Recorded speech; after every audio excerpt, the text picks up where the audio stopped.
কারীমের মধ্যে 114টা সূরার ভিতরে সবচাইতে ছোট ছোট একটা সূরা আছে, যেই সূরাটার নাম হলো সূরাতুল কাউসার। এই সূরাতুল কাউসারের মধ্যে আল্লাহ রাব্বুল আলামিন প্রথম একটা নিয়ামত আল্লাহর নবীকে দান করলেন, ইন্না আ'তাইনাকাল কাউসার। আল্লাহ রাব্বুল আলামিন আল্লাহর নবীকে বললেন, ওগো নবী, নিশ্চয় আমি আপনাকে হাউজে কাউসার দান করেছি। হাউজে কাউসার দান করার পরে কেনই বা দান করলেন হাউজে কাউসার? আয়েস ইবনে ওয়াইল নামে একজন লোক ছিল, যে আল্লাহর নবীর ব্যাপারে তিরস্কারি করত, আল্লাহর নবীকে নিয়ে ঠাট্টা বিদ্রুপ করত, আল্লাহর নবী যেখানে যাইতো সেখানে অপমান করতে চাইতো, আল্লাহর নবীকে সব সময় তারা চাইতো আল্লাহর নবীকে ধ্বংস করে দেওয়ার জন্য, আল্লাহর নবীকে হত্যা করে দেওয়ার জন্য, আল্লাহর নবীকে পৃথিবী থেকে সরিয়ে দেওয়ার জন্য তারা এটাই পায় তারা করত। কিন্তু এমন সময় আল্লাহর নবীর দুইজন পুত্র সন্তান ছিলেন, ইবনে কাসেম এবং ইবনে তাহের। এই দুইজন সন্তান মুফাসসিরিনে কেরাম বলেন, দুজন সন্তান ঘোড়ার উপর সওয়ার হইতে পারত এরকম বয়স, নয়তো বলা হয় 6 থেকে 7 বছর বয়স হবে এমন বয়স। এই অবস্থায় যখন নাকি আল্লাহর নবীর দুটো সন্তান যখন আল্লাহ তাআলা নিয়ে নিলেন, নিয়ে নেওয়ার কারণে আল্লাহর নবী মন ক্ষুণ্ণ হয়ে গেল, কারণ কন্যা সন্তান আছে, ছেলে সন্তানকে আল্লাহ তাআলা পছন্দ করেছেন।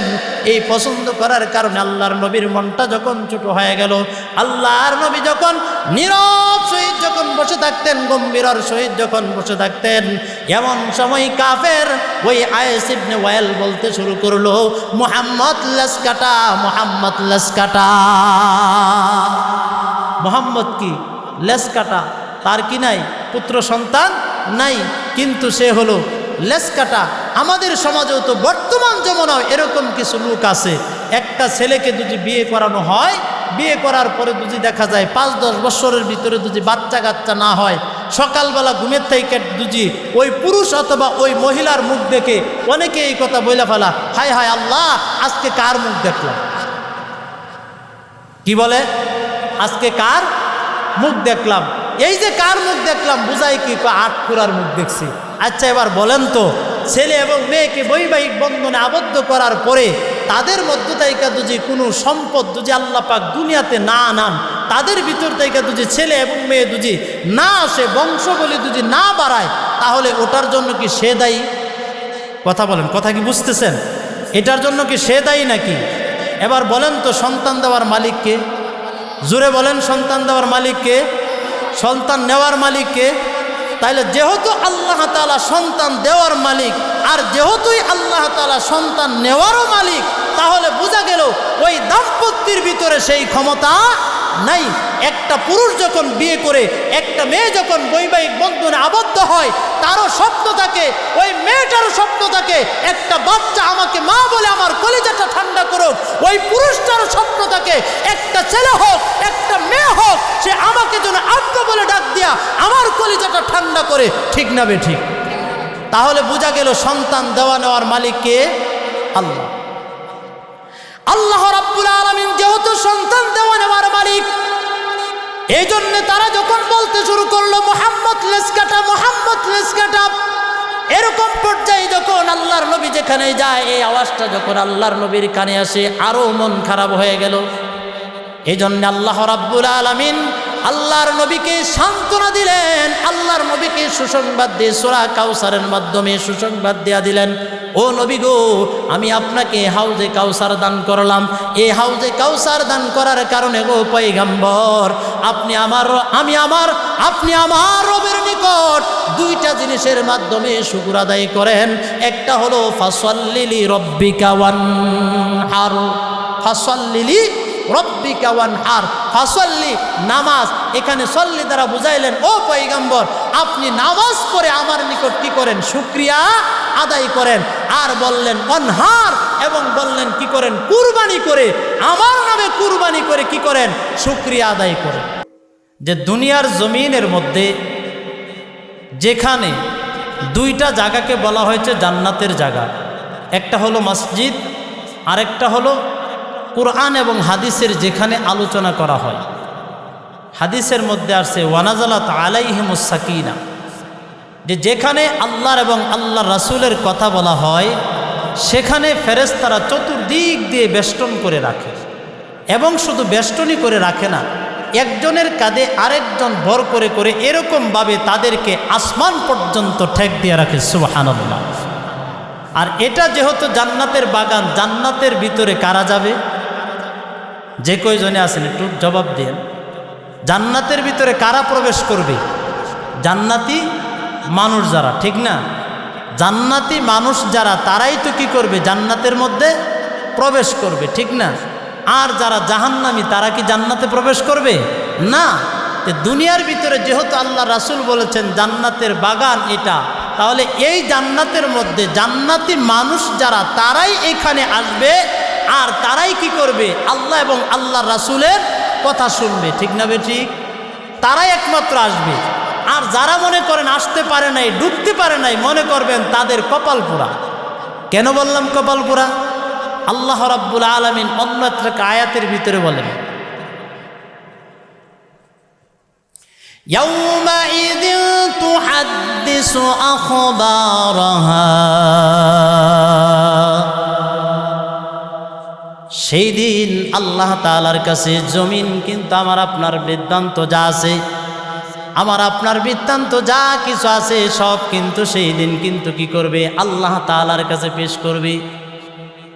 আমি আপনি মনে করি যে মৃত্যুর পরে কোনো কিছুই থাকবে না, যে না, মরার পরেই তো জীবনের জিন্দেগি শুরু হয়েছে, মরার পরেই তো আমার আপনার নতুন করে জীবন শুরু হয়েছে।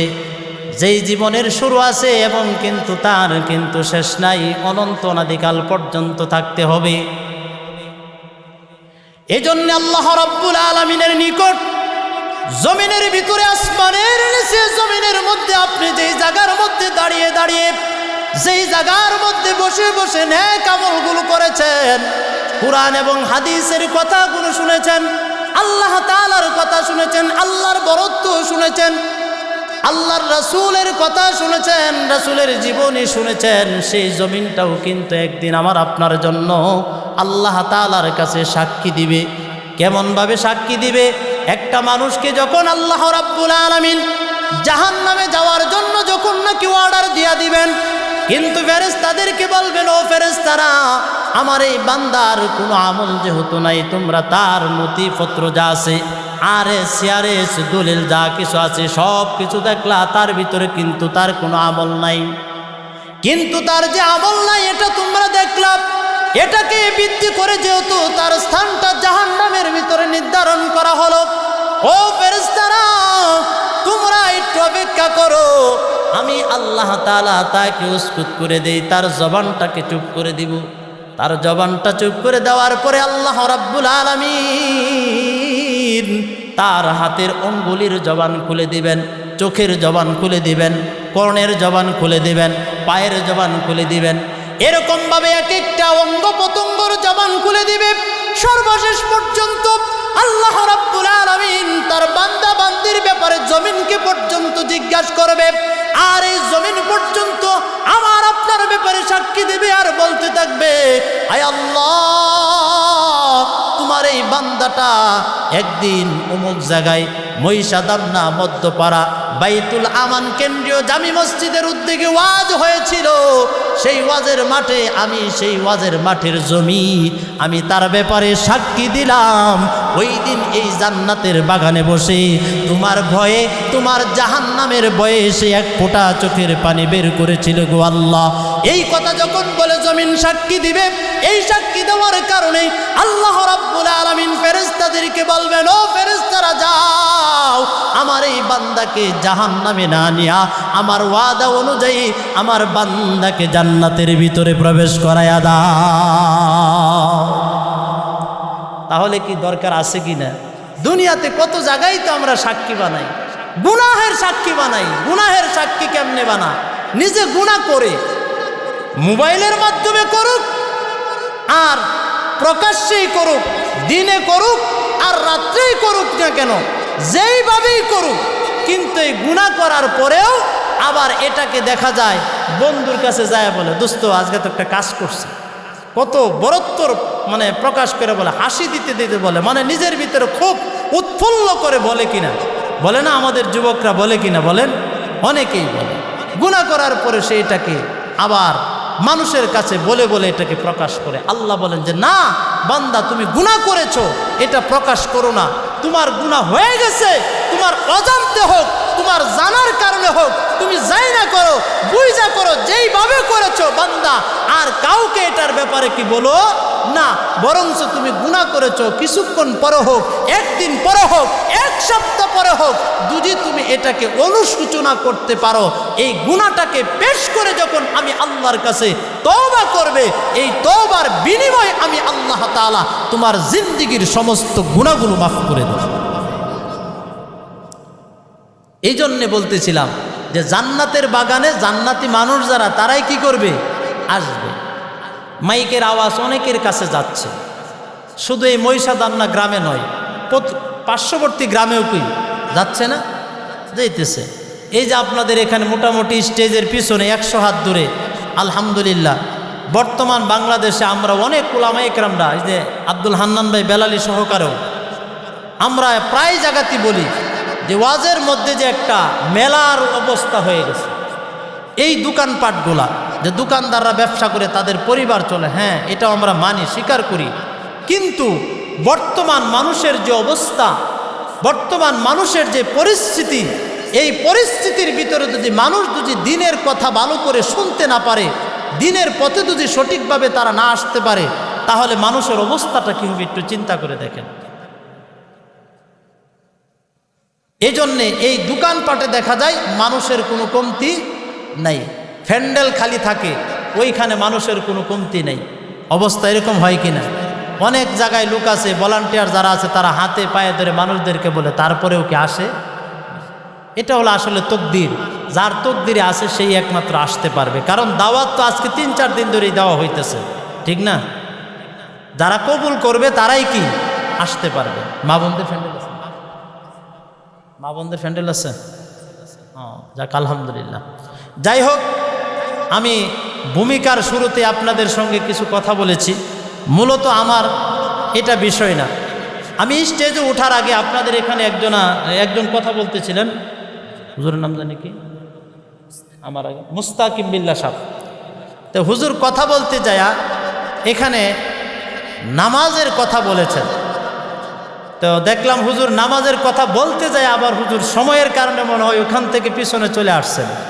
তা আমি প্যান্ডেলের কোনায় দাঁড়িয়ে চিন্তা করলাম, হুজুর যেহেতু একটা স্টার্টিং করছিল, তাহলে আমি এখন চেষ্টা করি এই বিষয়ে কিছু দেওয়া যায়। কারণ গভীরতা ওয়াজ করে আমাদের কোনো লাভ নেই। ইতিহাস আমরা জানি, ইতিহাস আমরা অনেকেই বুঝি, কিন্তু আমাদের মূল যেটা, আমাদের ঈমান মজবুত হবে যেটা দিয়ে, ওইটাই তো আমাদের আগে দরকার, ঠিক না? হ্যাঁ, এজন্যে আমি আপনাদের খেদমতে খুতবা শুরুতে সূরা রুম তার থেকে 17 এবং 18 দুইটা আয়াতে কারিমা তেলাওয়াত করেছি। এবং আমরা আমাদের মক্তবের বাচ্চাদেরকে যে 40টা হাদিস পড়াই, তার ভিতর থেকে ছোট্ট একখানা হাদিসে পাক তেলাওয়াত করেছি। আল্লাহ তাআলা যদি তৌফিক দান করেন, এই দুইটা আয়াত এবং হাদিসকে সামনে রেখেই কিছু কথা বলার চেষ্টা করব। আমা তৌফিকি ইল্লা বিল্লাহ। যদি আপনারা থাকেন আর থাকবেন ইনশাল্লাহ, কে লেগে বড় ভাই যেহেতু আসে নাই, ওনার অপেক্ষা হইলেও থাকবেন। আমার বাধ্য হয়ে আমার কথা শুনতেই, না শুনতে চাইলে উনি আসার আগ পর্যন্ত, ঠিক না? যে আয়াতে কারিমা তেলাওয়াত করেছি, এই আয়াতের ভিতরে আল্লাহ তাআলা সুন্দর একটা মেসেজ আমাদেরকে দিয়েছেন। যে মেসেজটা কি? যে আয়াতে কারিমা তেলাওয়াত করেছি, এই আয়াতের ভিতরে আল্লাহ তাআলা বলেন যে তোমরা সকাল এবং সন্ধ্যা, কি সকাল এবং সন্ধ্যা কি করো? আমার পবিত্রতা প্রকাশ করো, পবিত্রতা বলো। এখানে পবিত্র দ্বারা উদ্দেশ্য বুঝাইলেন যে সকালের নামাজ হলো ফজরের নামাজ, আর সন্ধ্যার পবিত্র দিয়া বুঝাইলেন মাগরিবের নামাজ। এই দুইটা নামাজের মাধ্যমেই বলেছেন যে তোমরা কি করো? পবিত্রতা প্রকাশ করো। দ্বিতীয় আয়াতের ভিতরে আল্লাহ তাআলা উল্লেখ করলেন যে দেখো, তোমরা যেহেতু ফজর এবং মাগরিবের নামাজের মাধ্যমে আমি আল্লাহ তাআলার পবিত্রতা প্রকাশ করবা, শুধু তাই নয়, তাহলে দ্বিতীয় আয়াতের ভিতরে আল্লাহ তাআলা বলে দিলেন জোহর, আসর আর ঈশা এটাও ওইখানে নিয়ে আসছেন। তাহলে বুঝাইলেন এই দুইটা আয়াতের মাধ্যমে সারমর্ম বাংলা যেটা হলো যে 5 ওয়াক্ত নামাজের মাধ্যমে আল্লাহ তাআলার কাছে কি করো? পবিত্রতা প্রকাশ করো। তাহলে এখন 5 ওয়াক্ত নামাজ এটা আছে আমরা সবাই জানি, ছোট এবং বড় যারা আছে সবাই কি নামাজ যে কয়ক্ত এটা কি মোটামুটি বলতে পারে। অনেকেই বলে যে হুজুর নামাজের কথা তো বলছে, নামাজ তো খালি বলছে পড়ার কথা, নামাজ কি করার কথা বলছে? কায়েম করার কথা বলছে, পড়ার কথা তো বলে নাই। কিছু লোক আছে না সমাজে, ওরা আমাদেরকে বলে হুজুর আল্লাহ তো বলছে নামাজ কায়েম করো, নামাজ পড়তে বলে নাই। আল্লাহ রাব্বুল আলামিন তামাম কুরআনুল কারীমের বিরতে 82 জায়গায় নামাজের কথা বলেছেন। এই 82 জায়গার ভিতরে 81 জায়গার ভিতরে আল্লাহ বলেছেন নামাজ কায়েম করো। আরেকটা জায়গার মধ্যে আল্লাহ পাক ডাইরেক্ট বলেছেন ও পয়গম্বর আপনি আমার নিকট শুকরিয়া তার নামাজ পড়েন এবং কি করেন?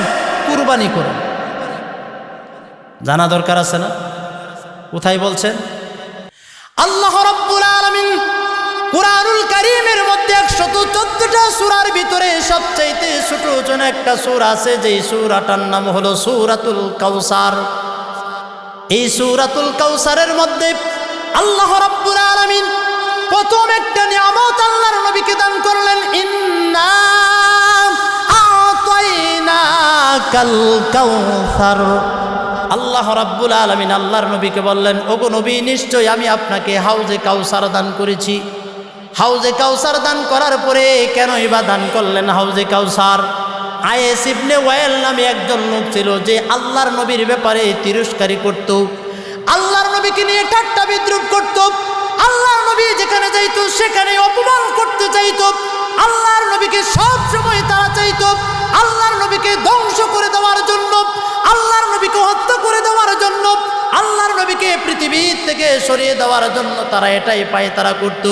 কিন্তু এমন সময় আল্লাহর নবীর 2 জন পুত্র সন্তান ছিলেন, ইবনে কাসেম এবং ইবনে তাহের। এই 2 জন সন্তান মুফাসসিরিনে কেরাম বলেন 2 জন সন্তান ঘোড়ার উপর সওয়ার হইতে পারতো এরকম বয়স, নয়তো বলা হয় 6 থেকে 7 বছর বয়স হবে এমন বয়স। এই অবস্থায় যখন নাকি আল্লাহর নবীর 2টো সন্তান যখন আল্লাহ তাআলা নিয়ে নিলেন, নিয়ে নেওয়ার কারণে আল্লাহর নবী মন ক্ষুণ্ণ হয়ে গেল। কারণ কন্যা সন্তান আছে, ছেলে সন্তানকে আল্লাহ তাআলা পছন্দ করেছেন। এই পছন্দ করার কারণে আল্লাহর নবীর মনটা যখন ছোট হয়ে গেল, আল্লাহর নবী যখন নীরব সহিত যখন বসে থাকতেন, গম্ভীরর সহিত যখন বসে থাকতেন, এমন সময় কাফের ওই আয়েস ইবনে ওয়াইল বলতে শুরু করলো মুহাম্মদ লাসকাটা, মুহাম্মদ লাসকাটা। মুহাম্মদ কি লেসকাটা, তার কি নাই পুত্র সন্তান নাই, কিন্তু সে হলো লেসকাটা। আমাদের সমাজেও তো বর্তমান জমানায় এরকম কিছু লোক আছে, একটা ছেলেকে যদি বিয়ে করানো হয়, বিয়ে করার পরে যদি দেখা যায় 5-10 বছরের ভিতরে যদি বাচ্চা কাচ্চা না হয়, সকালবেলা ঘুমের থেকে যদি ওই পুরুষ অথবা ওই মহিলার মুখ দেখে অনেকে এই কথা বইলা ফেলা, হায় হায় আল্লাহ আজকে কার মুখ দেখলাম। কি বলে আজকে কার মুখ দেখলাম? এই যে কার মুখ দেখলাম বুঝাই কি? 8 খুরার মুখ দেখছি। আচ্ছা এবার বলেন তো, ছেলে এবং মেয়েকে বৈবাহিক বন্ধনে আবদ্ধ করার পরে তাদের মধ্য থেকে যদি কোনো সম্পদ যদি আল্লাহ পাক দুনিয়াতে না আনান, তাদের ভিতর থেকে যদি ছেলে এবং মেয়ে যদি না আসে, বংশগুলি যদি না বাড়ায়, তাহলে ওটার জন্য কি সে দায়ী? কথা বলেন, কথা কি বুঝতেছেন? এটার জন্য কি সে দায়ী নাকি? এবার বলেন তো সন্তান দেওয়ার মালিক কে? জোরে বলেন, সন্তান দেওয়ার মালিক কে? সন্তান নেওয়ার মালিক কে? তাইলে যেহেতু আল্লাহ তাআলা সন্তান দেওয়ার মালিক আর যেহেতুই আল্লাহ তাআলা সন্তান নেওয়ারও মালিক, তাহলে বোঝা গেল ওই দাম্পত্যের ভিতরে সেই ক্ষমতা নাই। একটা পুরুষ যখন বিয়ে করে, একটা মেয়ে যখন বৈবাহিক বন্ধনে আবদ্ধ হয়, তারও স্বপ্ন থাকে, ওই মেয়েটারও স্বপ্ন থাকে একটা বাচ্চা আমাকে মা বলে আমার কলিজাটা ঠান্ডা করুক। ওই পুরুষটারও স্বপ্ন থাকে একটা ছেলে হোক, একটা মেয়ে হোক, সে আমাকে যেন আব্বা বলে ডাক দিয়া আমার কলিজাটা ঠান্ডা করে। ঠিক না বে ঠিক? তাহলে বোঝা গেল সন্তান দেওয়া নেওয়ার মালিক কে? আল্লাহ। আল্লাহ রাব্বুল আলামিন যেহেতু সন্তান দেওয়া নেওয়ার মালিক, এই জন্য তারা যখন বলতে শুরু করলো মুহাম্মদ লেসকাটা, মুহাম্মদ লেসকাটা, এরকম পর্যায়ে যখন আল্লাহর নবী যেখানে যায়, এই আওয়াজটা যখন আল্লাহর নবীর কানে আসে, আরো মন খারাপ হয়ে গেল। এই জন্য আল্লাহ রাব্বুল আলামিন আল্লাহর নবীকে সান্ত্বনা দিলেন, আল্লাহর নবীকে সুসংবাদ দিয়ে সূরা কাউসারের মাধ্যমে সুসংবাদ দিয়া দিলেন, ও নবী গো, আমি আপনাকে হাউজে কাউসার দান করলাম। এই হাউজে কাউসার দান করার কারণে গো পয়গম্বর, আপনি আমার রবের নিকট দুইটা জিনিসের মাধ্যমে শুকর আদায় করেন। একটা হলো ফাসাল্লি রব্বিকা ওয়ানহার, ফাসাল্লি রব্বিকা ওয়ানহার, ফাসাল্লি নামাজ। এখানে সল্লি দ্বারা বুঝাইলেন, ও পয়গম্বর, আপনি নামাজ পড়ে আমার নিকট কি করেন? শুকরিয়া আদায় করেন। আর বললেন ওয়ানহার, এবং বললেন কি করেন? কুরবানি করে, আমার নামে কুরবানি করে কি করেন? শুকরিয়া আদায় করেন। এই জায়গার ভিতরে আল্লাহ তাআলা ডাইরেক্ট বলেছেন নামাজ পড়ার কথা। বিভিন্ন জায়গায় আল্লাহর নবী আল্লাহ রাব্বুল আলামিন নামাজের কথা বলেছেন। এই নামাজের জন্য আমরা ঠিকই নামাজ অনেকে আমরা পড়ি, কিন্তু নামাজ পড়ার মতো আমরা নামাজ পড়ি না। কারণ নামাজ যেইভাবে পড়া দরকার, সাল্লু রাআইতুমুনি রা, আল্লাহর নবী বলেন, আমাকে যেভাবে নামাজ পড়তে দেখছো, আমার সাহাবায়ে কেরামকে যেভাবে নামাজ পড়তে দেখছো, সেইভাবে তোমরা কি করো? নামাজ আদায় করো। এখন বর্তমান জমানায় আমরা নামাজ পড়তে যাই, কিন্তু নামাজ পড়তে যাইয়া আগে কাতারের মধ্যে দাঁড়াই। এটা দূরের কথা না রে বাবাজি, আজকের ঘটনাই বলি। আপনাদের মসজিদে আমি এশার নামাজ পড়েছি। ঈশার নামাজ পড়ার পরে যখন আমি সালাম শেষ করে 2 রাকাত সুন্নত পড়ে যখন পিছন দিকে তাকাইলাম, একজন মুরব্বী, সে নামাজের মধ্যে তহরিমা বাঁধা, কিন্তু তহরিমা বাঁধা ঠিকই, সে সিজদার দিকে না তাকাইয়া আমার দিকে তাকায় রয়েছে, সরাসরি কি করতেছি দেখতেছে। এবার বলেন তো এই নামাজটা কতটুকুন কাজে লাগবে?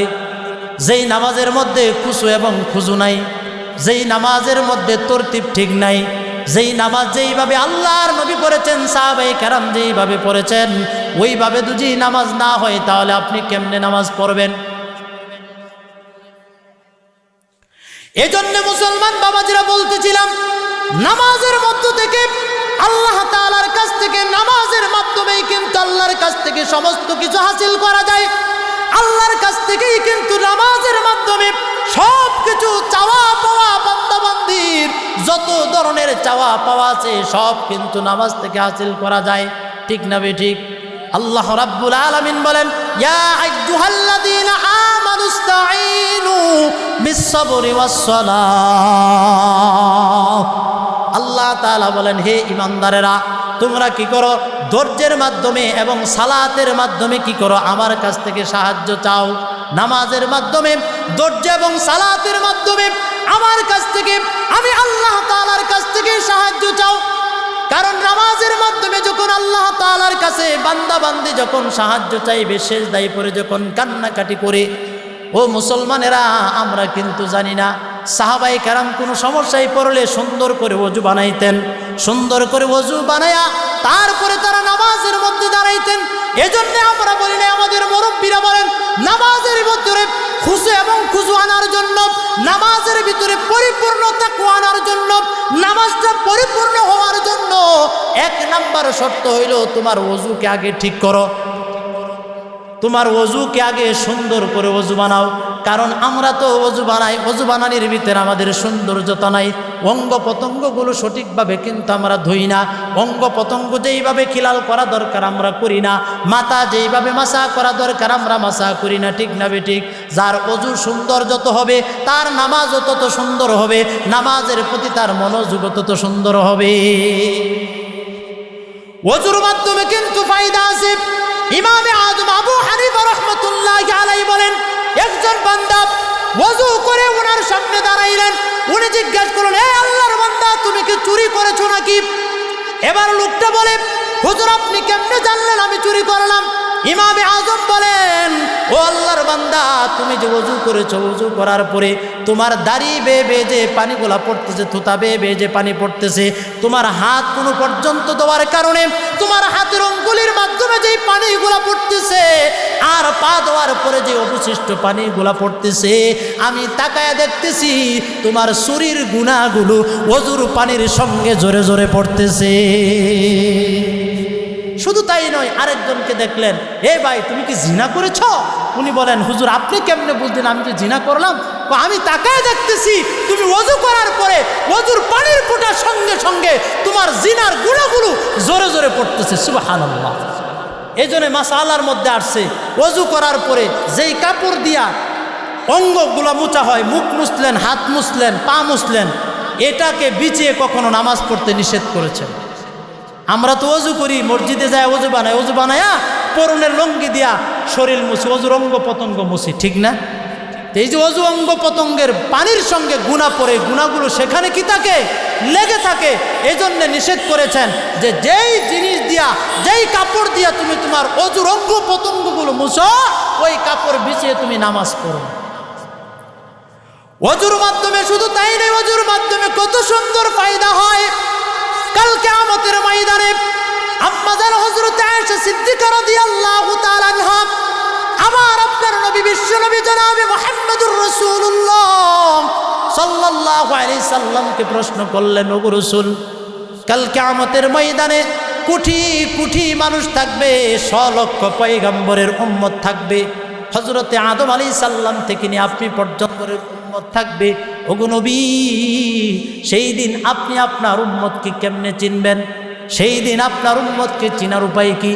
আল্লাহর নবী বলেন, ওগো আয়েশা, 1 লক্ষ গুড়া আছে বা 2 লক্ষ গুড়া আছে, এই 1 লক্ষ গুড়ার মধ্যে যদি তোমার একটা চাঁদ কপালওয়ালা দুজি গুড়া থাকে, তোমার একটা চাঁদ কপালওয়ালা দুজি গুড়া থাকে, আর ওই গুড়াটা তুমি তার ভিতর থেকে বের করতে পারবা কিনা? এই কথা বলার পরে আম্মা জান হযরত আয়েশা সিদ্দিকা রাদিয়াল্লাহু তাআলা আনহা বলেন, ওগো রাসূল, 1 লক্ষ কেন, 1 কোটি গুড়াও যদি থাকে, সেখান থেকে আমার গুড়া বের করা কোনো ব্যাপার না। ও কেমনে বের করবা গো আয়েশা? হযরত আয়েশা বলেন, ওগো রাসূল, আমার গুড়ার কপালের মধ্যে একটা চাঁদের মতো চিহ্ন আছে, এই চিহ্নর কারণে আমি আমার গুড়াটাকে বের করতে পারবো। আল্লাহর নবী বিশ্ব নবী বলেন, ওগো আয়েশা, কাল কিয়ামতের ময়দানে হযরতে আদম থেকে নিয়ে আমি মুহাম্মদুর রাসূলুল্লাহ সাল্লাল্লাহু আলাইহি সাল্লাম পর্যন্ত যত নবীগুলোর উম্মত আছে, সমস্ত নবীদের উম্মতের ভিতরে আমি আমার উম্মতকে চিনতে পারবো একটা কারণ। সেটা কি কারণ? তার কারণ হইল আমার উম্মতেরা 5 ওয়াক্ত নামাজ পড়ার আগে তারা সুন্দর করে যে ওযু বানিয়েছিল, আল্লাহ রাব্বুল আলামিন কাল কিয়ামতের ময়দানে সেই দিন আমার উম্মতের ওযুর অঙ্গ পতঙ্গগুলো সূর্যের আলোর মতো ঝলমল করতে থাকবে। চিন্তা করে দেখছেন? তাহলে ওযু সুন্দর করে করা দরকার আছে কিনা? হ্যাঁ, নবীর সাথে পরিচয় তো হবে। আল্লাহর নবী নিজে বলেছেন, আয়েশা, কাল কিয়ামতের মাঠে আমার উম্মতের চেহারা, তাদের হাত, তাদের ওযুর অঙ্গ পতঙ্গগুলো সুন্দর করে সূর্যের আলোর মতো কি করতে থাকবে? ঝলমল করতে থাকবে। এজন্য ওযু সুন্দর করা আগে জরুরি বললেন। আমরা সব সময় বলি, কেউ যদি মেসওয়াক করে ওযু বানাই, মেসওয়াক করে যদি আল্লাহর নবীর পক্ষ থেকে আল্লাহর নবী বলেন, আমার উম্মতের জন্য যদি কষ্ট না হইতো তাহলে আমি 2টা জিনিস আমার পক্ষ থেকে উম্মতের জন্য ফরজ করে দিতাম। 2টা জিনিসের কথা বললেন। 2টা জিনিস কি? আল্লাহর নবী বলেন, 1 নাম্বার হইল ওযুর পূর্বে মেসওয়াক, আর 2 নাম্বার বললেন তাহাজ্জুদের নামাজ। 1 নাম্বার মেসওয়াকের কথা বলছেন, 2 নাম্বার বলছেন তাহাজ্জুদের কথা। এখন আমরা যদি ইমাম সাহেব যদি মেসওয়াকের বয়ান করে, অনেক বাচ্চারা আছে 15-16 বছর বয়স যারা, ওরা অনেকে মনে করবে মেসওয়াক আবার কি জিনিস। ঠিক না বেঠিক? মেসওয়াক কতটুকু নিতে হবে অনেকেই জানে না। ছোট্টকালে আমরা দেখতাম আমাদের বাপ চাচারা, আমাদের পার্শ্ববর্তী চাচারা দেখতাম ঘুম থেকে উঠা সকালবেলা যখন নিজের ফসল দেখার জন্য বের হইতো, তখন দেখতাম বিভিন্ন গাছের ডালা তারা ভেঙে তারা দাঁত মাজত। ঠিক না বেঠিক? দেখতাম কিনা? এই যে দেখেন, মেসওয়াক হইল আপনার কেনে আঙ্গুল থেকে নিয়ে বৃদ্ধাঙ্গুল পর্যন্ত, এই 1 বিঘা মেসওয়াক নেবেন, আপনার হাতের কানিষ্ঠ আঙ্গুল এই কেনে আঙ্গুলের মতো মোটা, এটা নিয়ে ওযুর পূর্বে যদি কেউ মেসওয়াক করে, আল্লাহর নবী বলেন, মেসওয়াক করে ওযু করে যদি কেউ নামাজ পড়ে, আল্লাহ তাআলা তার 1 রাকাতের বিনিময় 70 রাকাতের সওয়াব দেবেন। তাইলে সব কামাই করা সহজ না, কিন্তু আমাদের বুঝার ভুল, ঠিক না? আমরা যদি বুঝতাম এক একটা আমল যদি আমরা সওয়াবের নিয়তে করতাম, তাহলে কিন্তু কিছুদিন করলে আমাদের অভ্যাস পরিবর্তন হয়ে যাইত। আর অভ্যাসে যখন পরিবর্তন হইতো, আমার হাজারাল মৌত, মৃত্যু পর্যন্ত আমি এক একটা সুন্নতকে বাস্তবায়ন করার চেষ্টা করতাম। আল্লাহর নবী বলেন, মান আহাব্বা সুন্নতি ফাকাদ আহাব্বানি ওয়া মান আহাব্বানি কানা মাই ফিল জান্নাহ। কেউ যদি জমিনের মধ্যে, আসমানের নিচে, জমিনের মধ্যে আমার একটা সুন্নত যদি জিন্দা করে, একটা সুন্নতের বিনিময় আমার আল্লাহ তাআলা 100 গলা কাটা শহীদের সওয়াব তার আমলনামায় দান করবে। চিন্তা করে দেখছেন, মেসওয়াক করা কি সুন্নত, মেসওয়াক করা কি সুন্নত। আপনার জীবনে তো কত সুন্নত ছুটে যাইতেছে। একটা সুন্নত যদি আপনি আপনার জীবনে ফিটিং করাইতে পারেন, আল্লাহ রাসূল বলেন তার আমলনামায় 100 গলা কাটা শহীদের সওয়াব দিবেন। কিন্তু অন্য হাদিসের ভিতরে আল্লাহর নবী বলেন, শুধু তাই নয়, আমি পয়গম্বর ওয়াদা দিলাম, কেউ যদি দুনিয়ার মধ্যে আমার একটা সুন্নত যদি তার জীবন ভিতর থেকে, তার মাথার থেকে পা পর্যন্ত, তার দেহের ভিতরে, তার বডির মধ্যে যদি ফিটিং করে আসতে পারে, আমি পয়গম্বর ওয়াদা দিলাম, আমার শরীরের সঙ্গে লাগিয়ে তাকে সরাসরি আল্লাহর জান্নাতে প্রবেশ করব। তাহলে মেসওয়াক করা কি খুব কঠিন জিনিস? জোরে বলেন, খুব কঠিন জিনিস? মেসওয়াক করা কঠিন বিষয় না। আমরা আল্লাহর রাসূলের কথা মানি না, আল্লাহর কথা মানি না। ডাক্তার বলেছে প্রতিদিন রাত্রে খাবারের পরে দাঁত ব্রাশ করে শুইতে হবে, এটা আমরা খুব মানি। কথা বলেন ঠিক না ঠিক? হ্যাঁ, কিন্তু এটা নয় আপনি মেসওয়াক করে, সুন্দর করে মেসওয়াক করে শুয়ে পড়েন, ওযু করে তারপরে শুন, সমস্যা কোথায়? নামাজের পূর্বে আপনি মেসওয়াক করেন, সুন্নত জিন্দা করেন। আপনি যদি এটা করেন, দেখবেন আপনার ছেলে করবে। আপনি যদি পরিবারের সবাইকে, আপনার পরিবার অধীনস্থ যারা আছে, আপনার বিবিকে যদি আপনি একটা মেসওয়াক এনে দেন, যে আজকের থেকে তুমিও মেসওয়াক করবা, আমিও মেসওয়াক করব, ঠিক না?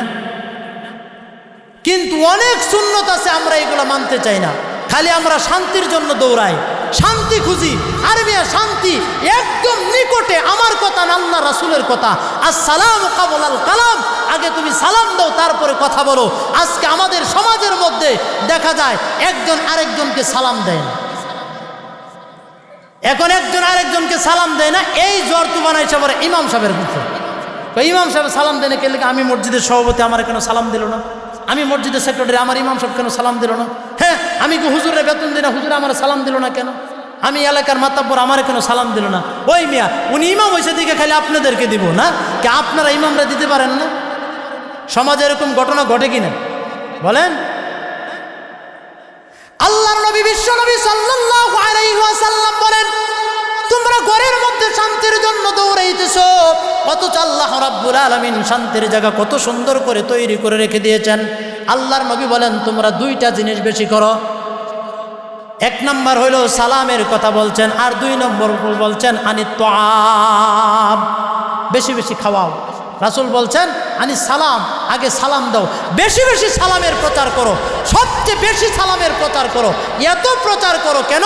যে একজন ব্যক্তি যদি সালাম দেয়, যাকে সালাম দিল, আসসালামু আলাইকুম ওয়া রাহমাতুল্লাহ, এই যে যাকে সালাম দিল, সে সালাম দেওয়ার সঙ্গে সঙ্গে অটোমেটিক তার আমলনামায় 90টা নেকি লেখা হয়ে যায়। আর যিনি নিচ্ছেন তার আমলনামায় কয়টা? 10টা। এটা হলো একটা কথা। দ্বিতীয় আরেকটা কথা, আল্লাহ রাসূল বলেন, তোমরা যে সালাম দিতেছো, এই সালামের অর্থ হইল শুধু নেকি নয়, আল্লাহ পাক তোমার উপর রহমত নাজিলের কথা বললেন। একজন যদি আরেকজনকে সালাম দেয়, আল্লাহ তাআলার পক্ষ থেকে সকাল থেকে নিয়ে সন্ধ্যা পর্যন্ত একজন ফেরেশতা তার উপর রহমত ডালতে থাকে। এই জন্য রাসূল বলছেন সালাম দাও বেশি বেশি। আপনি স্বামী আপনার বিবিকে সালাম দেন, 1 দিন 2 দিন 3 দিন দিতে দিতে দেখবেন বিবিও আপনাকে সালাম দিতে চাইবে। আপনার বাবাকে আপনি সালাম দেন, আপনার বাবাও আপনাকে সালাম দিতে চাইবে। আপনার বোনকে আপনি সালাম দেন, আপনার ভাতিজাকে আপনি সালাম দেন, আপনার বাস্তিকে আপনি সালাম দেন।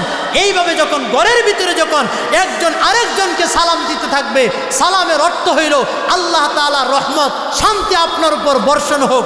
একজন আরেকজনকে যখন কল্যাণের জন্য দোয়া করবে, শান্তির জন্য যখন দোয়া করতে থাকবে, অটোমেটিক আল্লাহ তাআলা ওই ঘরটাকে শান্তির জান্নাতের ঘরে পরিণত করে দিবেন। সুবহানাল্লাহ। তাহলে এই যে আরেকটা সুন্নতের কথা বললাম, সালামের কথা, এটা কি অনেক কষ্ট লাগবে নাকি বলেন? এখন আপনাকে যে আপনার বিবিরে সালাম দেন, আপনাদের ইমাম সাহেব মনে হয় 50 টাকা চার্জ ধরবে আপনারে। হ্যাঁ, যাই আপনি সালাম দিচ্ছেন, আপনি বিবির 100 টাকা জরিমানা দিয়ে যান, বলবে না? আপনি দেন, সালাম দেন, মুরব্বীদেরকে দেন, আপনাদের কাছ থেকে তো শিখবে। আমরা অনেক সময় এই বাচ্চারা তোমরা সালাম দাও না কেন? কেন আপনি এটা বাচ্চাকে না বলে আপনি বাচ্চাকে সালাম দেন। সালামের জন্য কোনো বয়স আছে নাকি? বয়স আছে? কোনো বয়স নেই। যিনি দিবেন তিনিই কি উপকৃত হবেন, ঠিক না? এই দুইটা জিনিস বললাম, একটা হলো সালাম, আরেকটা কি মিসওয়াক। এই দুইটা জিনিস কমপক্ষে মানেন, দেখবেন জীবন পরিবর্তন হয়ে যাবে। আপনার ঘরের ভিতরে যদি সালামকে প্রচার করেন, বেশি বেশি সালাম দেন, আপনার খাওয়ানোর সাধ্য ওরকম নাই, যতটুকুন পারেন ততটুকু খাওয়ানোর চেষ্টা করেন, দেখবেন কাজ হয়ে যাবে। এই জন্য আমার পক্ষ থেকে আপনাদের নিকট দুইটা মেসেজ দিলাম। একটা হইল বেশি বেশি সালাম দিবেন, আর দ্বিতীয় হইল কি নামাজের পূর্বে, ওযু বানানোর পূর্বে মিসওয়াক করবেন। ইনশাল্লাহ পারা যাবে না? পারবেন তো ইনশাল্লাহ? আজকে থেকে যে ঘরে সালাম প্রচার করতে পারবেন না ইনশাল্লাহ? কারা কারা পারবেন একটু হাত তুলে দেখেন তো, একটু আল্লাহকে সাক্ষী বানাই। শরমায়েন না, শরম 1 দিন 2 দিন 3 দিন, তারপরে আর কি শরম থাকবে না। হয়তো আপনি আজকে ঘরে যায় চাচিরে সালাম দিবেন, আজকা পুরা মৌলবী হয়ে গেছে হুজুরের আসুই না, কথার কথা বলতে পারে, বলুক। আপনিও মজাক করে বলবেন, আরে গেছিলামও তো জান্নাতের বাগানে মৌলবী হওয়ার জন্য, তো মৌলবী হয়েই আইছি, মৌলবী হয়ে শুরু করতেছি। সমস্যাটা কি বলেন? কোনো সমস্যা নেই। এই জন্য আমরা এই দুইটা কাজ বেশি বেশি করব, মিসওয়াক করব, সালামের প্রচার করব। এই জন্য মুসলমান বাবাজিরা যেটা বলতেছিলাম, ওযু সুন্দর করা দরকার। ওযু যদি আমার আপনার যত সুন্দর হবে, তত সুন্দর নামাজের মধ্যে আমার আপনার পাবন্দি হবে। নামাজের মধ্যে কি হবে? আমার আপনার খুশু এবং খুশু তৈরি হবে। কারণ জমিনের মধ্যে অনেক নামাজ আছে, আল্লাহ রাব্বুল আলামিন অন্যত্র আয়াতের ভিতরে বলেন, ফাওয়াইলুল লিল মুসাল্লিন। দুর্ভোগ ওই সমস্ত নামাজীদের জন্য যারা নামাজের মধ্যে বেখবর, যারা নামাজের মধ্যে উদাসীন, যারা নামাজের মধ্যে কোনো কি নাই, কোনো খবরই নাই, চিন্তাই করে না কোথায় দাঁড়ায়। অথচ একটা মানুষ যখন নাকি সুন্দর করে ওযু করে, যখন নাকি মসজিদের ভিতরে ঢুকে, মসজিদের ভিতরে ঢুকার পরে যখন নাকি ইমাম সাহেবের সঙ্গে যখন তাকবীর ওয়ালার সহিত নামাজ পড়তে চায়, তাকবীর ওয়ালার কোনো গুরুত্ব নাই, নামাজের মধ্যে আমার কোনো পাবন্দি নাই, তাকবীর ওয়ালার মধ্যে আমাদের কোনো গুরুত্ব নাই, মনে করে এটা কোনো বিষয় না।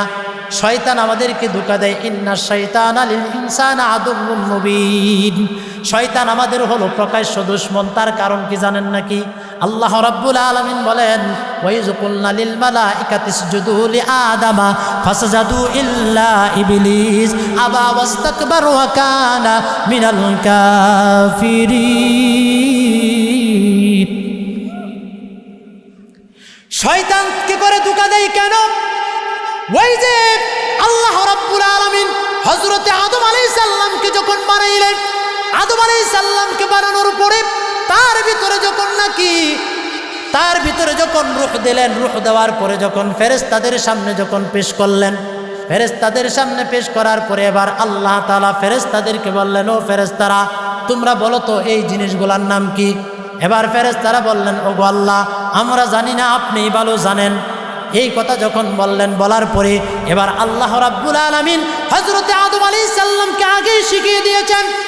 হযরতে আদম আলাইহিস সালামকে যখন বললেন, বলার সঙ্গে সঙ্গে হযরতে আদম কি করলেন? সুন্দর করে যখন এক একটা জিনিসের নাম ভেঙে ভেঙে যখন পেশ করতে শুরু করলেন, পেশ করার পরে এবার আল্লাহ রাব্বুল আলামিন ফেরেশতাদেরকে বললেন, উসজুদু, তোমরা সবাই কি করো? আদমকে সেজদা করো। কিন্তু সবাই কিন্তু সেজদা করলো, হ্যাঁ সবাই কিন্তু সেজদা করলো, এই আজাজিল কিন্তু সেজদা করে নাই। ফেরেশতাদের মালাইকাদের লিডার ছিলেন এই আজাজিল। এই আজাজিল কিন্তু কি করে নাই? সিজদা করে নাই। সিজদা না করার কারণে আল্লাহ রাব্বুল আলামিন তার গলার মধ্যে লানতের দপ্তর লাগায়া দিলেন। এই লানতের দপ্তর দেওয়ার পরে তার ভিতরে একটা জিনিস চলে আসছে, অহংকার, রিয়া, তাকাব্বুরি তার ভিতরে চলে আসছে। এই তাকাব্বুরি আসার কারণে কিন্তু তার ভিতরে অহংকার তৈরি হইল। আদম হইল মাটির তৈরি, এটা নিচের দিকে তার প্রভাব খাটে, উপরে উঠতে পারে না। আর আমি কখনোই তাকে কি করতে পারি না, ফেরেশতা নূরের তৈরি, আমি কখনো তাকে কি করে সমর্থন করতে পারি না। এইটা বলে তার ভিতরে অহংকার চলে আসছে। এই অহংকারের কারণে তার যত ইবাদত বন্দেগী ছিল সমস্ত কিছু কি ধ্বংস হয়ে গেল। আমাদের সমাজের মধ্যেও কিন্তু এমন কিছু মানুষ আছে যে সে তাহাজ্জুদের নামাজ পড়ে, আওয়াবিন নামাজ পড়ে, এশাক পড়ে, আমল করে, আবার সকালবেলা দেখা যায় এশাকের নামাজ পড়া চার দোকানে যায় চার কাপ নিয়ে আবার জিমায়, এরকমভাবে জিমায়। তখন পাশে লোক থাকলে জিগাই, কি গো ভাই ঘুমান কেন? ও চাচা জিমান কেন? পারে বইল না, আজকে রাত্রে 3টার বেলা ওইটা তাহাজ্জুদের নামাজ পড়ছিলাম। কই এখন মসজিদ থেকে এশাকের নামাজ পড়াইছি, তোমারে জাহের করতে কইছে কেডা? কি হয় কিনা ঘটনা এরকম বলেন? প্রকাশ করে নিজেরে খুব ইবাদতওয়ালা পরিচয় দিতে চায়, নিজেরে বুজুর্গ পরিচয় দিতে চায়, নিজেকে আল্লাহওয়ালা পরিচয় দিতে চায়, ঠিক না বেটি? এজন্য মুসলমান বাবাজিরা, রিয়া থাকার কারণে কিন্তু জমিনের মধ্যেও যদি আমার আপনার ভিতরে রিয়া থাকে, অহংকার থাকে, এই রিয়ার কারণে, অহংকারের কারণে কিন্তু আমার আপনারও কিন্তু ইবাদত ধ্বংস হয়ে যাবে, কোনো সন্দেহ নাই।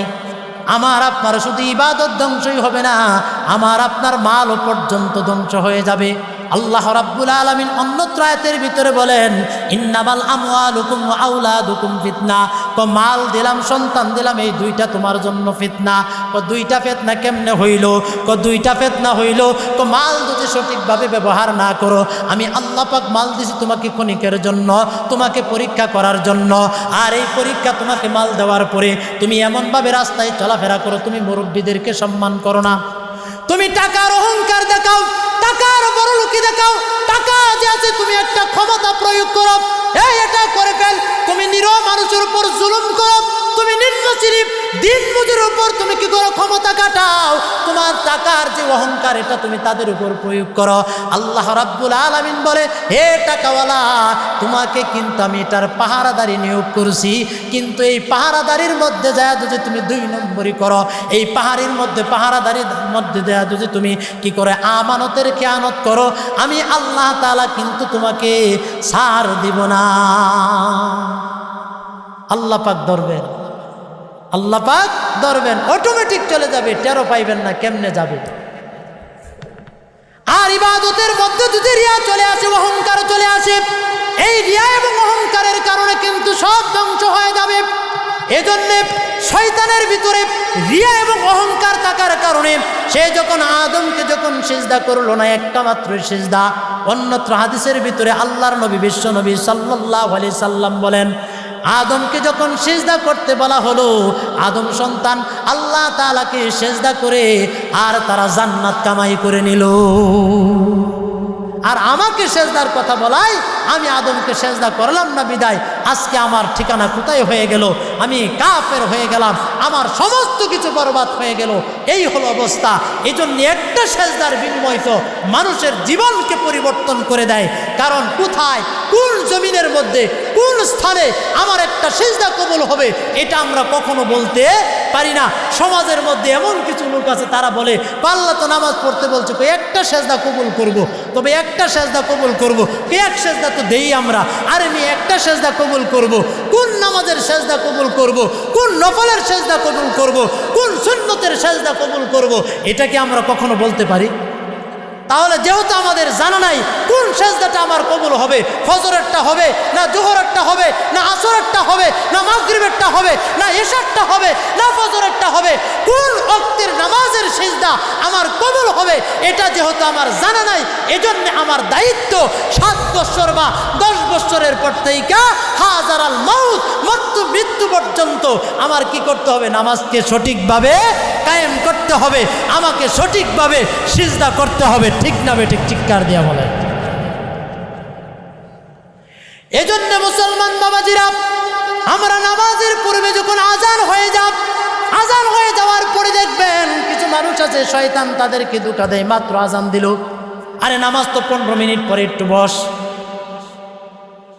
এরকম ভাবে ওয়াসওয়াসা দিতে থাকে। কিন্তু লোকটা দেরি করে না, আজান শোনা মাত্রই দৌড় দিয়ে আবার কি করে সুন্দর করে চলে আসে মসজিদের অজুখানায়। অজুখানায় আইসা যখন নাকি মেসওয়াক করে, শয়তান কাঁদে আর কয়, হায় হায় তোর বললো আর তুই খেলে আজান শুনলে আর দৌড় দিলি, হাইয়া আলা সালাত, তোকে কামিয়াবের দিকে ডাকলো আর তুই খালি দৌড় দিতে শুরু করলি। শয়তান ওয়াসওয়াসা দিতে থাকে, আর একটু পরে যা, আর ওযু এত সুন্দর করে বানানোর দরকার কি, কোনো রকম খালি ধুয়ালা, তে কোনো রকম ধুয়া কয়।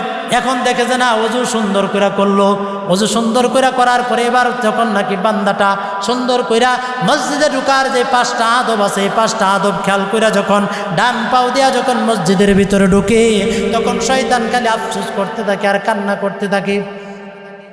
এই যে বান্দা যখন নাকি মসজিদের ভিতরে ঢুকলো, মসজিদের ভিতরে ঢুকার পরে সুন্দর করে যখন নামাজের মধ্যে দাঁড়াইল, নামাজের মধ্যে দাঁড়ানোর পরে যখন নাকি আল্লাহু আকবার বলে যখন প্রথম তাকবীর ওয়ালার সহিত যখন দাঁড়ায় গেল, ও মিয়া তাকবীর ওয়ালার সহিত কত গুরুত্ব তোমরা জানো না।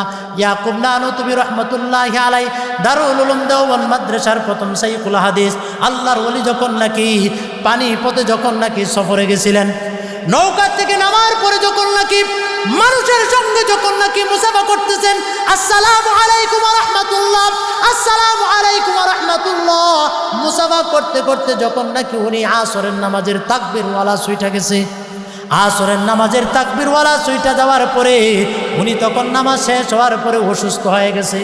এবার লোকেরা চিন্তা করলো, হযরত আমাদের এখানে আসছেন, আমাদেরকে নসিহত করবেন, আমাদেরকে উপদেশ দিবেন, আমাদেরকে আল্লাহ তাআলার দেওয়া যে রাস্তা, আল্লাহ তাআলার দেওয়া যে দিন, ইন্নাদ-দীন ইনদাল্লাহিল ইসলাম, এই দিন সম্পর্কে উনি আমাদেরকে বুঝাইবেন। আর আল্লাহ তাআলা যে পয়গম্বরকে যেই রাস্তার জন্য পাঠাইলেন, যেই মিশন দিয়া, ইহদিনাস সিরাতাল মুস্তাকিম, ওই রাস্তার সঠিক কথা আমাদেরকে যখন দেখাবেন। হযরত অসুস্থ হয়ে গেলেন, কারণ কি?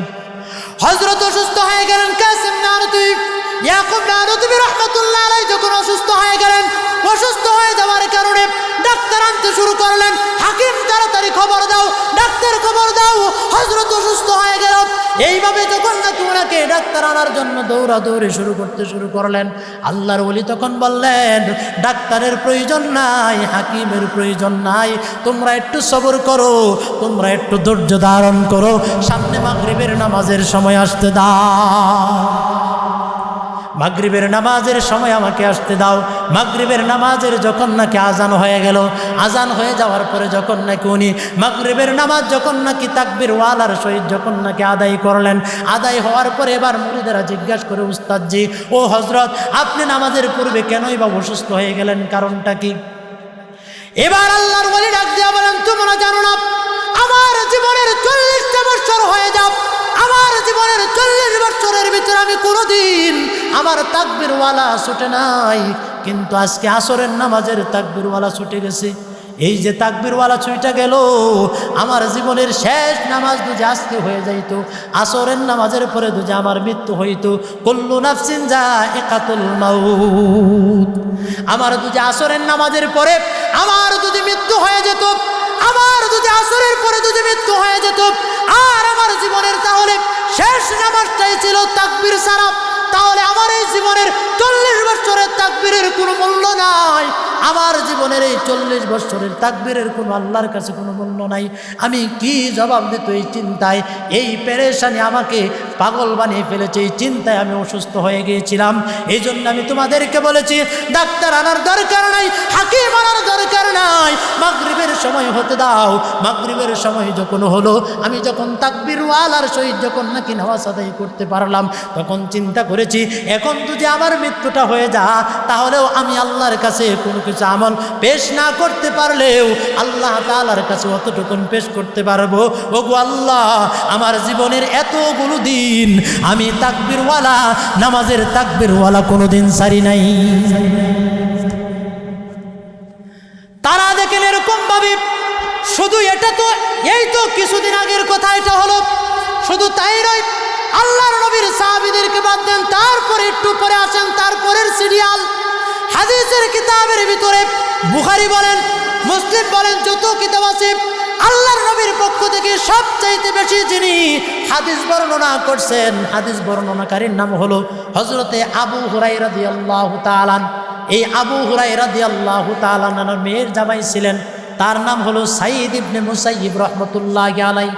এই সাঈদ ইবনে মুসাইয়িব রাহমাতুল্লাহি আলাইহি তিনি এত সুন্দর করে নামাজের পাবন্দিগুলো আদায় করতেন, তিনি নামাজের প্রতি এত খেয়াল রাখতেন, নামাজের প্রতি এত মনোযোগী ছিলেন।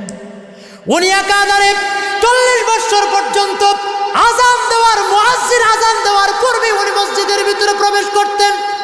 ওনাকে জিজ্ঞেস করা হলো, শুধু তাই নয়, উনি মসজিদের ভিতরে প্রবেশ করতেন আর প্রথম কাতারের মধ্যে নামাজ পড়তেন। এত সুন্দর করে উনি নামাজ আদায় করতেন, উনার সামনের কাতারেও দুজি যা কিছু আছে উনি সেটাও টের পাইতেন না। উনার বামে কি হইতো উনি খুঁজ পাইতেন না, উনার ডানে কি হইতো উনি টের পাইতেন না। এত গম্ভীরতার সহিত আল্লাহ তাআলার কুদরতি পাই এত মনোযোগ সহকারে উনি নামাজ আদায় করতেন। সাঈদ ইবনে মুসাইয়িব রাহমাতুল্লাহি আলাইহি আজানের পূর্বে উনি মসজিদের ভিতরে চলে আসলেন। এবার তাকে জিজ্ঞাসা করা হলো, এ সাঈদ, তুমি আজানের পূর্বে কেন মসজিদে চলে আসো? সবাই তো আজান দিলে চলে আসে। হাইয়া আলাস সালাত যখন মুয়াজ্জিন ডাক দেয়, হাইয়া আলাল ফালাহ যখন ডাক দেয়, আর ফজরের সময় যখন নাকি ডাক দেয় আস-সালাতু খায়রুম মিনান নাওম, ঘুম থেকে নামাজ ভালো যখন ডাক দেয় তখন তারা আসে। ও সাঈদ, তুমি আজানের পূর্বে কেন চলে আসো? এইভাবে যখন ওনাকে যখন জিজ্ঞাসা করা হলো, সাঈদ ইবনে মুসাইয়িব রাহমাতুল্লাহি আলাইহি বলেন, তোমরা কেন আমাকে এই প্রশ্নটা করো? তোমরা জানো না? ও তোমরা মনে করো না আজান দিলেই মসজিদে যেতে হবে, আজান দিলে আমাকে মসজিদে যাওয়া লাগবে, আজান দিলেই তারপরে আমাকে মসজিদে যাইয়া জামাতে নামাজ আদায় করা লাগবে?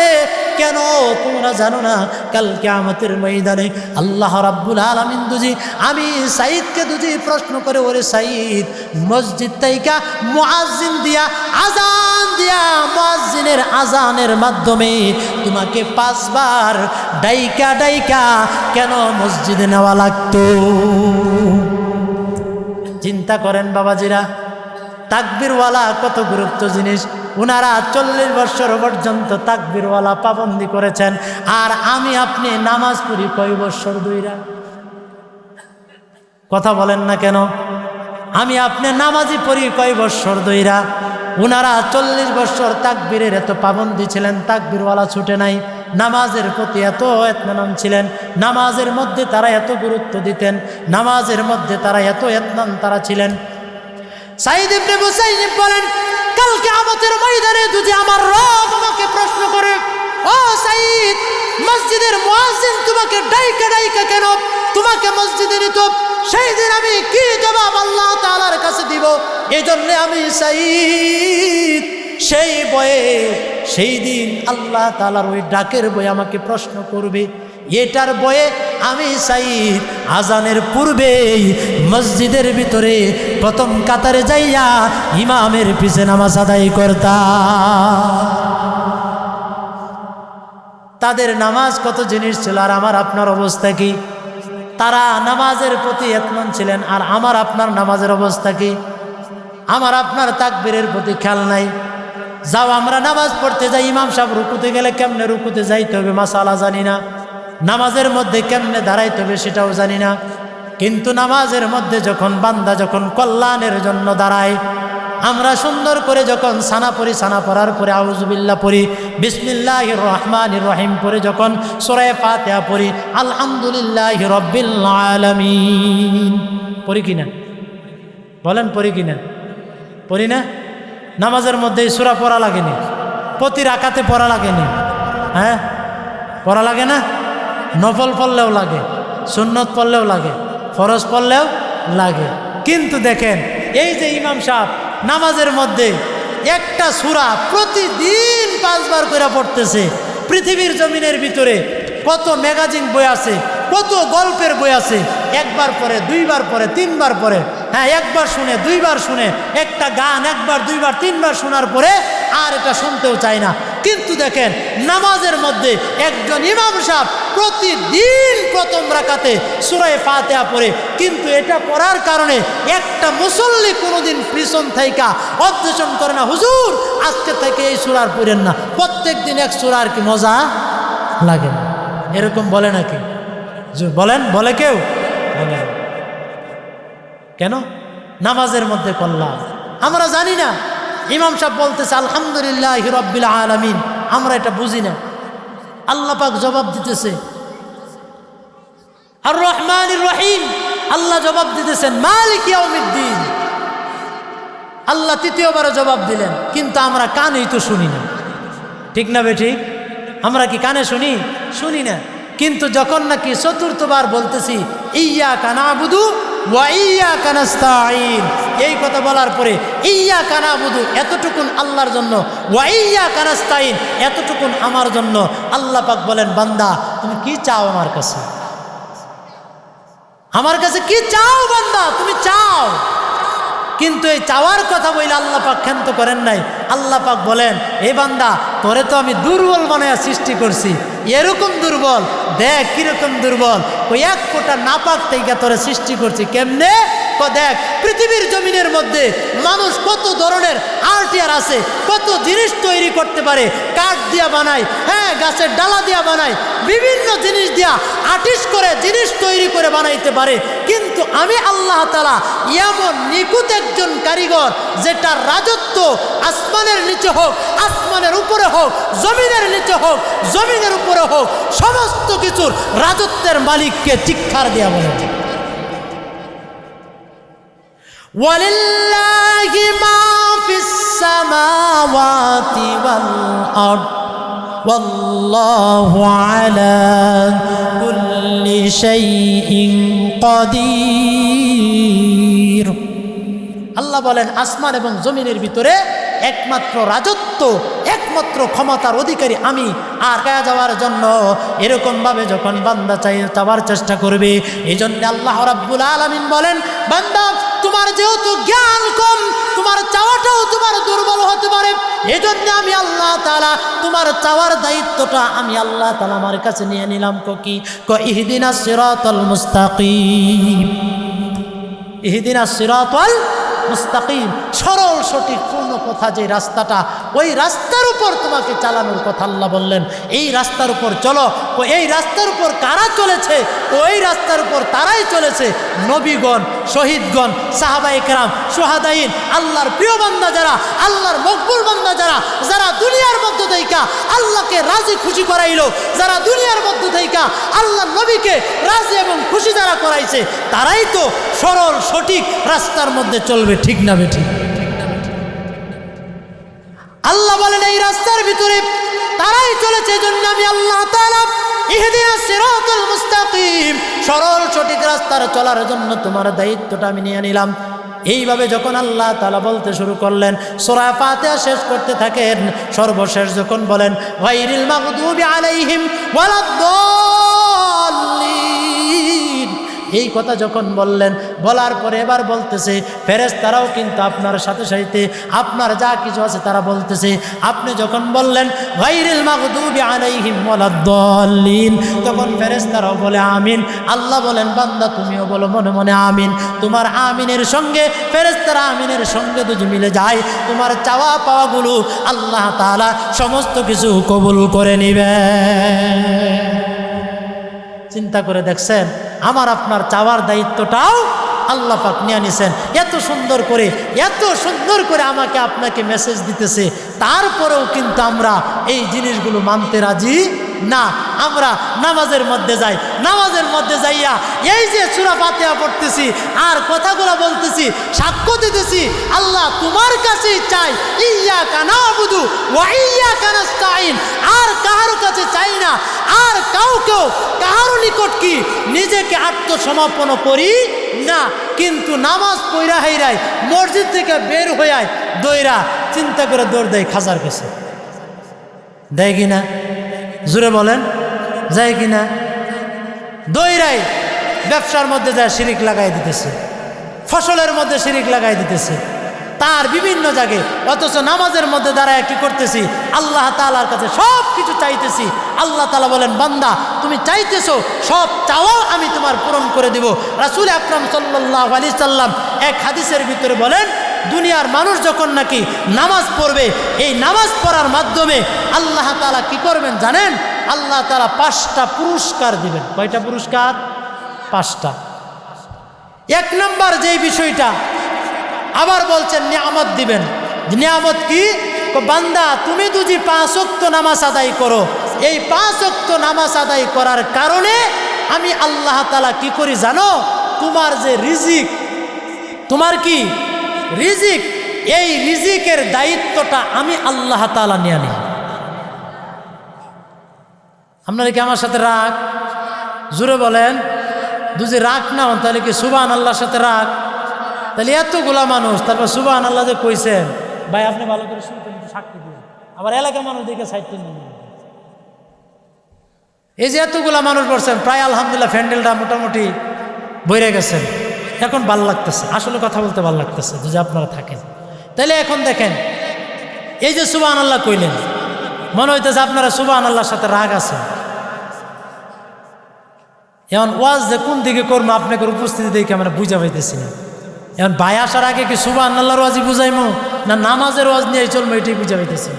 ফাঁকাতে একটু কইলাই সুবহানাল্লাহর ওয়াজ কইমো, সুবহানাল্লাহর ওয়াজটা একটু কমো। জান্নাতের মধ্যে একটা মাঠ আছে, যেই মাঠটার নাম হলো মসজিদ। কথা বুঝেন ভালো করে। জীবনে তো কত কিছুই জানেন, কিছু কিছু জিনিস জানেন, এগুলাও কাজে লাগবে। জান্নাতের মধ্যে একটা মাঠ আছে, মাঠটার নাম কি? মসজিদ। এই মাঠটা কতটুকুন ছোট এবার বুঝেন। আল্লাহ যে জান্নাত দিব, জান্নাতের মধ্যে একটা মাঠও থাকবে। এই মাঠটা যে কতটুকুন ছোট এটা একটু বুঝেন। ইউসুফ আলাইহিস সালামের 10 ভাই মিলে যখন ইউসুফ আলাইহিস সালামকে প্রহার করে শরীর রক্তাক্ত করে যখন তার জামা কাপড় খুলে, যখন ময়লা আবর্জনা, পচা, গান্দা, দুর্যুক্ত, দুর্গন্ধযুক্ত এই কুয়ার মধ্যে যখন নাকি ফালায়, তখন হজরতে জিবরিল আলাইহিস সালাম হইলেন আল্লাহ তাআলার নিকটে সেই বড়ই গাছের গোড়ায় সিদরাতুল মুনতাহা। তো ইউসুফ আলাইহিস সালামকে ফালাইয়া দিতেছে তার 10 ভাই মিলা, রশি কাটতেছে। আর জিবরাইল কোথায়? সিদরাতুল মুনতাহা। আল্লাহ রাব্বুল আলামিন এবার জিবরাইলকে ডাক দিয়ে বলেন, জিবরাইল, আমার পয়গম্বর ইউসুফকে তার ভাইরা ময়লা দুর্গন্ধযুক্ত কূপের মধ্যে ফালাইয়া দিতেছে রে ইউসুফ। ওই ইউসুফকে ফালাইয়া দিতেছে জিবরাইল, যাও তাড়াতাড়ি যাও। এদিক দিয়া তার ভাইরা রশি কাটতেছে। এবার বলেন তো রশি কাটতে কয় ঘন্টা সময় লাগে? হ্যাঁ কথা বলেন, কয় ঘন্টা লাগে? কয়েক সেকেন্ডই তো লাগে, ঠিক না বেঠিক? সর্বোচ্চ আধা মিনিট বা 1 মিনিটই ধরেন। কিন্তু সেই বড়ই গাছের গোড়ার থেকে হজরতে জিবরাইল আলাইহিস সালাম তার সমস্ত ডানাগুলো মেলে হজরতে ইউসুফ আলাইহিস সালামকে হজরতে জিবরাইলের হাতের মধ্যে ধরে ফেললেন। দেখছেন সুবহানাল্লাহর ফায়দা অনেক শেষ করেন, একটু বাইরে গেছে টেম্পার। আপনারা চালাক মানুষ, নগদে বিশ্বাসী নাকি? দোকানে লেখেন আজ নগদ কাল বাকি। কাস্টমার আজকে নগদ নিয়ে আসে, যে বাকি তো দোকানদার কালকে দিবে লেখা রাখছে। এখন কালকেও যায় দেখে একই লেখা, আজ নগদ কাল বাকি। কালও আর হবে না, বাকিও আর পাবে না। হযরতে জিবরিল আলাইহিস সালাম যখন ইউসুফ আলাইহিস সালামকে হাতের মধ্যে নিয়ে ফেললেন, এবার হযরতে ইউসুফ আলাইহিস সালামকে ধরার জন্য যে জিবরিল আসলেন, কত বেগে আসছেন, তার সমস্ত ডানাগুলো ভেদ করে আসছেন। আল্লাহর নবী বলেন, জান্নাতের মধ্যে যেই মসজিদ নামে যেই মাঠটা হবে, এই মাঠটা হযরতে জিবরিল আলাইহিস সালাম ইউসুফকে ধরার জন্য যতটুকুন বেগে আসছেন, যতটুকুন দূরে আসছেন, হযরতে জিবরাইল দুজি এই মাঠটা যদি 70,000 বছর দৌড়ায়, তাহলে 3 ভাগের 1 ভাগ মাত্র দৌড়াইতে পারবে। দেখছেন সুবহানাল্লাহ কেমনে জোর হয়। হ্যাঁ মাঠ অনেক বড়। আল্লাহ দিবে, আল্লাহর কাছে কোনো কমতি নেই। যেটা বলতেছিলাম মুসলমান বাবাজিরা, আল্লাহ রাব্বুল আলামিনের কাছে নামাজের মধ্যে আমরা সব কিছু চাইলাম, কিন্তু চাওয়ার পরে মসজিদ থেকে বের হওয়ার পরে আবার আমরা কি করি? শিরিকের সঙ্গে লিপ্ত হয়ে যাই। আবার কি করে আল্লাহর সঙ্গেও শিরিক করি। আমরা বিশ্বাস করি না কোন জিনিসগুলো বিশ্বাস করি না। ছোট্টকালে কিন্তু আমাদেরকে যখন নাকি মসজিদের হুজুররা মক্তবের মাদ্রাসার মধ্যে কিন্তু আমাদেরকে ইমাম সাহেবরা আমাদেরকে কয়েকটা জিনিস শিক্ষা দিয়েছিলেন। আমানতু বিল্লাহি কামা হুয়া বিআসমাইহি ওয়া সিফাতিহি। পড়ছেন কিনা? হ্যাঁ, পড়েন নাই? আমানতু বিল্লাহি ওয়া মালাইকাতিহি ওয়া কুতুবিহি ওয়া রুসুলিহি ওয়াল ইয়াউমিল আখির ওয়াল কদরি খাইরিহি ওয়া শাররিহি মিনাল্লাহি তাআলা ওয়াল বা'সি বা'দাল মাউত। পড়ছেন? কিন্তু এই যে আমরা বলতেছি আল্লাহ তাআলার কাছে বিশ্বাস করতেছি সব কিছু, এতটুকুন বিশ্বাস করার পরেও কিন্তু আমাদের কিন্তু এই জিনিসগুলো নাই। এই জন্যে মুসলমান বাবাজিরা বলতেছিলাম আল্লাহ তাআলার কাছে কিন্তু সব চাই, সব চাওয়ার পর্যন্তও কিন্তু আমাদের কিন্তু এই জিনিসটা নাই। এই জন্যে নামাজের মাধ্যমে যেহেতু আল্লাহর কাছে চাওয়া যায়, নামাজটাকে গুরুত্ব দেওয়ার জন্য এই জন্যই বললাম। আল্লাহর নবী বললেন মিফতাহুল জান্নাতিস সালাত, নামাজ হইল বেহেশতের চাবি। অন্য হাদিসের ভিতরে আল্লাহর নবী বলেন আউয়ালু মা ইউহাসাবু বিহিল আবদু ইয়াউমাল কিয়ামাতিস সালাহ, নামাজ তোমার জন্য সর্বপ্রথম আল্লাহ তাআলা নামাজের হিসাব তোমার কাছ থেকে চাইবেন। নামাজের প্রথম কিন্তু তোমার কাছে হিসাব চাওয়া হবে, নামাজের মাধ্যমে সব কিছু চাওয়া হবে। এই জন্যে আল্লাহ তাআলার প্রধান হুকুম হইল নামাজ। নামাজের মাধ্যমে আল্লাহর নবী বিশ্বনবী সাল্লাল্লাহু আলাইহি ওয়াসাল্লাম পাঁচটা নিয়ামতের কথা বললেন। আল্লাহর নবী বিশ্বনবী সাল্লাল্লাহু আলাইহি ওয়াসাল্লাম বললেন, আল্লাহর নবী বলেন মান হাফাজা আলা সালাতিহি আকরামাহুল্লাহু বিখামস খিসাল ইয়ারফাউ আনহু যিকাল মাউত ওয়া আযাবাল কবর ওয়া ইউতিহিল্লাহু বিয়ামিনি ওয়া ইয়ামুরু আলা সিরাতি কালবার ওয়া ইদখিলুহুল জান্নাহ বিগাইরি হিসাব। আল্লাহর নবী বিশ্বনবী সাল্লাল্লাহু আলাইহি ওয়াসাল্লাম বলেন আল্লাহ তাআলা নামাজ পড়ার কারণে বান্দাকে পাঁচটা নিয়ামত দান করবেন। পাঁচটা নিয়ামতের মধ্যে এক নাম্বার নিয়ামত হইল আমার আপনার যে মৃত্যু যন্ত্রণা। ইয়ারফাউ আনহু মাউতি যখন বললেন আল্লাহর নবী বলেন ইয়ারফাউ আনহু যিকাল মাউত, আল্লাহর নবী বলেন সর্বপ্রথম মৃত্যু যন্ত্রণা, মৌতের যন্ত্রণা কতটুকু শুরু হয়? সাকরাতুল মাউত যখন শুরু হয়, আমরা যদি কোনো মানুষের মৌতের কাছে থাকি তখন কিন্তু আমরা বুঝতে পারি এমন পরিস্থিতি শুরু হয় তামাম দুনিয়ার সমস্ত পানি যদি ওই মানুষকে পান করানো হয় তারপরেও দেখা যায় তার কিন্তু কলিজা ঠান্ডা হয় না, ঠিক না বেঠিক? এই জন্য হলো এক নাম্বার আল্লাহর নবী বলেন কেউ যদি নামাজের হিফাজত করে পাঁচটা নিয়ামত দান করবেন। পাঁচটা নিয়ামতের মধ্যে এক নাম্বার নিয়ামত হইল তার মৃত্যু যন্ত্রণা আল্লাহ তাআলা দূর করে দিবেন। দুই নাম্বার বললেন ওয়া আযাবাল কবর, তার কবরের আযাবগুলো আল্লাহ তাআলা দূর করে দিবেন। তিন নাম্বার বললেন তার হাতের মধ্যে তার আমলনামা তার ডান হাতের মধ্যে দান করবেন। পাঁচ নাম্বার বললেন ফুলসিরাতের ফুল 30,000 বছরের রাস্তা, 10,000 বছর উঠতে, 10,000 বছর যাইতে, 10,000 বছর নামতে, এই 30,000 বছরের রাস্তা আল্লাহ তাআলা বিজলির আকারে পার করে দিবেন। পাঁচ নাম্বার কথা বললেন বেহিসাব, বিনা হিসাবে, কোনো হিসাব লাগবে না, কোনো হিসাব বান্দার কাছ থেকে আল্লাহ চাইবে না, বিনা হিসাবে আল্লাহ তাআলা তার বান্দাকে জান্নাত দিয়া দিবেন। এজন্য মুসলমান বাবাজিরা আমরা নামাজ শিক্ষা গ্রহণ করার জন্য কিন্তু ইমাম সাহেবের কাছে যাই না, বড়দের কাছে যাই না, যে নামাজ ভালো করতে পারে তার কাছে যাই না, সালেহ মানুষদের কাছে যাই না। আল্লাহ রাব্বুল আলামিন বলেন ইয়া আইয়ুহাল্লাযীনা আমানুত্তাকুল্লাহ ওয়া কুনু মা'আস সাদিকিন। আল্লাহ তাআলা বলেন হে ঈমানদারেরা তোমরা আমাকে ভয় করার মতো, ভয় করার মতো। দ্বিতীয় কথা আল্লাহ বললেন ওয়া কুনু মা'আস সাদিকিন, তোমরা সত্যবাদী যারা আছে দুনিয়ার মধ্যে, যারা সালেহ মানুষ, যারা সত্য মানুষ, যারা তাদের কাছে যাও, তাদের সংস্পর্শে যাও। তাদের সোহবতে গেলে কি হবে? তাদের সোহবতে গেলে তোমার জীবন পরিবর্তন হবে, তোমার দুনিয়াও পরিবর্তন হবে, তোমার আখিরাত পরিবর্তন হবে। তো কেমনে পরিবর্তন হবে? দারুল উলুম দেওবন্দের যিনি বড় একজন শাইখুল হাদিস ছিলেন হযরতে রশিদ আহমদ গঙ্গোহী রাহমাতুল্লাহি আলাইহি, জিন্দা কুতুবখানা যাকে বলা হতো, এই রশিদ আহমদ গঙ্গোহী রাহমাতুল্লাহি আলাইহি হাজী আহমদুল্লাহ মুহাজির মক্কি রাহমাতুল্লাহি আলাইহির নিকট নিকট গেলেন, ওনার কাছে গেলেন। যাওয়ার পরে হাজী আমদাদুল্লাহ মুহাজির মক্কি রহমতুল্লাহি আলাইহি বলেন, ও রশিদ আহমদ, তুমি আসতে কেন দেরি করলা? হুজুর, আমি তো আপনার কাছে আসতে চাই, কিন্তু আপনার কিছু আমল আমাকে বিভ্রান্ত করে এলমিয়তের থেকে এলেম থেকে যদি আমাকে ধরে সরাইয়া দেয়, এই জন্য আমি আসতে দেরি করেছি। কি জন্যে? আপনার পক্ষ থেকে যদি তাহাজ্জুদের নামাজ বাধ্য করে দেন, আওয়াবিনের নামাজ যদি আমাকে বাধ্য করে দেন, এশরাকের নামাজ যদি আমাকে বাধ্য করে দেন, এই কারণে হুজুর আমি আসি নাই, এত দেরি হয়েছে আমার আসতে। আসার পরে যখন এবার আসলেন, আসার পরে হাজী আমদাদুল্লাহ মুহাজির মক্কি রহমতুল্লাহি আলাইহি বললেন, আমি আপনাকে আপনার হালতের উপর ছেড়ে দিলাম, কিন্তু আমার শর্ত হইল আপনি 3 দিন আমার খানকার মধ্যে থাকবেন, আমার মুরিদেরা যেখানে থাকে ওখানে আপনি থাকবেন।